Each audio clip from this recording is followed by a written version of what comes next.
Hi అండి. ఇవాళ మనం ఈ వీడియోలో క్యారెట్ ఫ్రై ఈజీగా అండ్ టేస్టీగా ఎలా చేసుకోవాలో చూసేద్దాం. అట్లే నా మార్నింగ్ మినీ వ్లాగ్ కూడా చూపిస్తాను, చూసేయండి.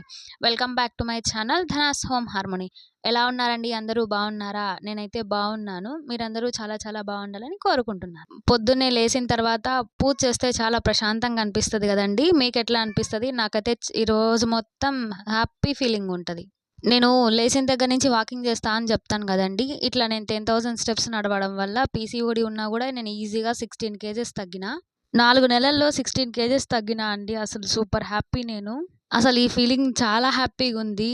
ఇన్ని కేజెస్ తగ్గుతాను నా ఓన్గా అని చెప్పి నేను ఎప్పుడూ అనుకోలేదు. నేను ఇన్ని కేజీస్ తగ్గగలనని అసలు అనిపించలేదు.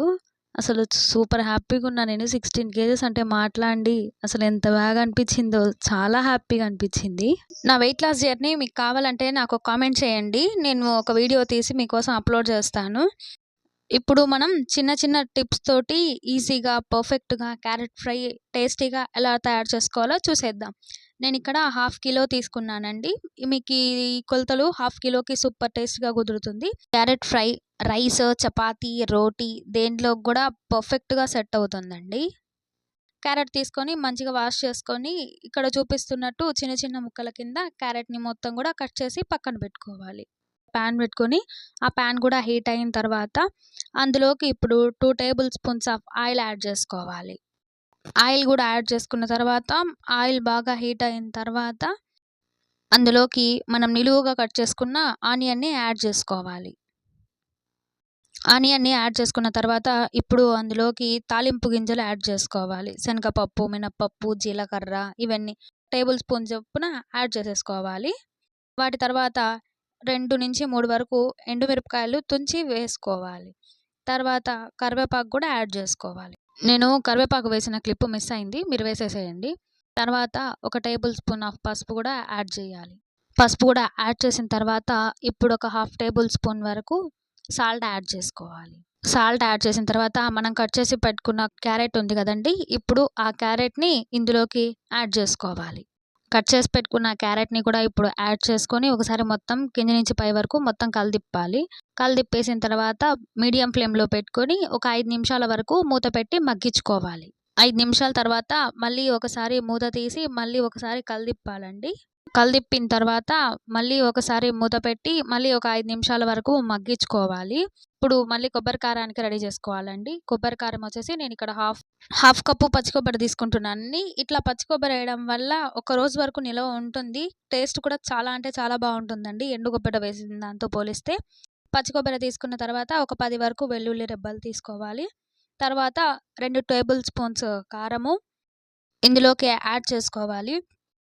కారం తీసుకున్న తర్వాత 1.5 టేబుల్ స్పూన్ వరకు ఉప్పు యాడ్ చేసుకోవాలండి ఇందులోకి. ఇవన్నీ మిక్సీ జార్లోకి యాడ్ చేసుకొని ఫైన్గా ఇట్లా పేస్ట్ లాగా పట్టుకోవాలండి. ఇది వచ్చేసి చాలా బాగుంటుంది టేస్ట్. కొబ్బరి కారం వేడి అన్నంలో వేసుకొని తిన్నా కూడా. ఇప్పుడు మూత ఒకసారి తీసేసి ఒకసారి మళ్ళీ కలిదిప్పి మళ్ళీ ఒక 5 నిమిషాల వరకు మీడియం ఫ్లేమ్లోనే ఉంచి మూత పెట్టేసి ఒక 5 నిమిషాలు మగ్గియాలి. 5 నిమిషాల తర్వాత మళ్ళీ ఒకసారి మూత తీసి కలిదిప్పేసి తర్వాత చెక్ చేయండి ముక్క ఉడికిందా లేదా అని చెప్పి. ముక్క ఉడికింది లేనిది చెక్ చేయండి. చెక్ చేయడానికి ఆ స్పూన్లో తీసుకొని ఒకసారి నలిపి చూడండి. ఎంబడే స్మాష్ అయితే తగిన అప్పటికి ముక్క ఉడికి ఉంటుంది. అదిగోండి చూపిస్తున్నాను కదా, అట్లా ఒత్తితే అర్థమవుతుంది. తర్వాత మనం పట్టి పెట్టుకున్న కొబ్బరి పేస్ట్ని ఇప్పుడు ఇందులోకి యాడ్ చేసుకోవాలి. ఈ కొబ్బరి పేస్ట్ మొత్తాన్ని యాడ్ చేసుకున్న తర్వాత మొత్తాన్ని కూడా ఒకసారి గ్యాస్ సిమ్లో పెట్టండి కొబ్బరి కారం వేసినప్పుడు.